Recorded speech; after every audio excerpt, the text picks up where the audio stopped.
Hello बच्चों, आज हम लोग समझेंगे सेंटेंस क्या होता है। ये बहुत ही इम्पोर्टेंट टॉपिक है क्योंकि अगर आप ये जो सेंटेंस अगर समझ जाते हैं तो आगे चल कर के आपको ग्रामर में बहुत आसानी से हर चीज़ जो है आपको समझ में आ जाएगा। जैसे अगर टेंस समझना चाहते हो तो आपको समझ में आ जाएगा, वॉइस समझना चाहते हो तो समझ में आ जाएगा, अगर नरेशन बनाने जाइएगा तो वहाँ भी आपको ये बहुत मदद करेगा। तो बहुत ही इंपॉर्टेंट टॉपिक है, चलिए हम इसको देखते हैं, समझते हैं कि क्या होता है सेंटेंस। सेंटेंस का मतलब होता है वाक्य। सेंटेंस का मतलब होता है वाक्य। अब इसका अगर हम डिफिनेशन की बात करें तो डिफिनेशन होता है a group of words that make a complete sense is called sentence. A group of words that make a complete sense is called sentence. A group of words का मतलब होता है शब्दों का समूह, शब्दों का समूह that make a complete sense, जो कि पूर्ण अर्थ देता है, उसे हम कहते हैं सेंटेंस। मतलब शब्दों का समूह जो पूर्ण अर्थ देता है उसे हम वाक्य कहते हैं। That's very important now. शब्दों का समूह होना चाहिए। शब्दों का समूह होने कहने का मतलब हुआ कि अगर हम लिख दें कि काउ दिस इज ए, ये शब्दों का समूह है, लेकिन यह is it a sentence? I think it's not.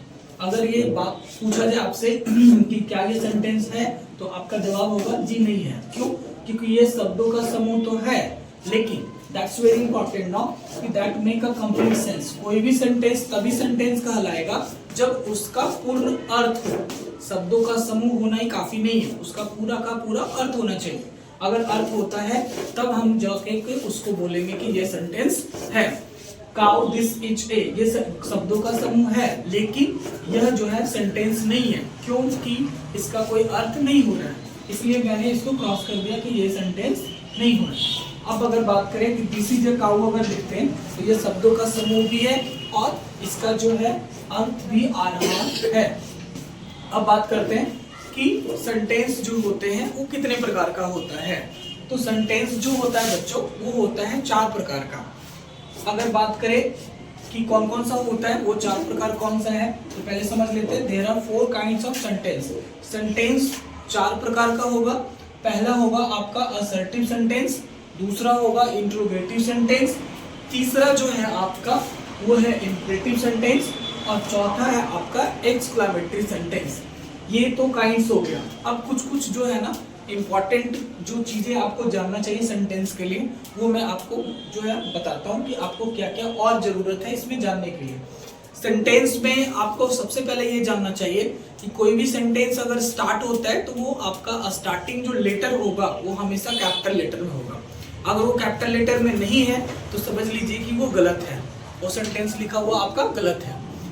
दूसरा चीज आपको ये समझना चाहिए कि जो भी सेंटेंस होगा उसके लास्ट में एंड जब करेगा तो उसके लास्ट में आपका 2-3 जो आपका जो चिन्ह होता है, साइन होता है, वो होना चाहिए। जैसे आपको अगर कोई भी सेंटेंस एंड होगा तो लास्ट में आपका फुल स्टॉप रह सकता है, नहीं तो आपको क्वेश्चन मार्क रह सकता है, और क्वेश्चन मार्क अगर नहीं है तो आपको हो सकता है कि मार्क ऑफ एक्सक्लेमेशन रह सकता है। ये सब जो आपको साइन दिख रहे हैं, ये जो चिन्ह दिख रहा है, ये आपका लास्ट में होता है किसी भी सेंटेंस के लास्ट में।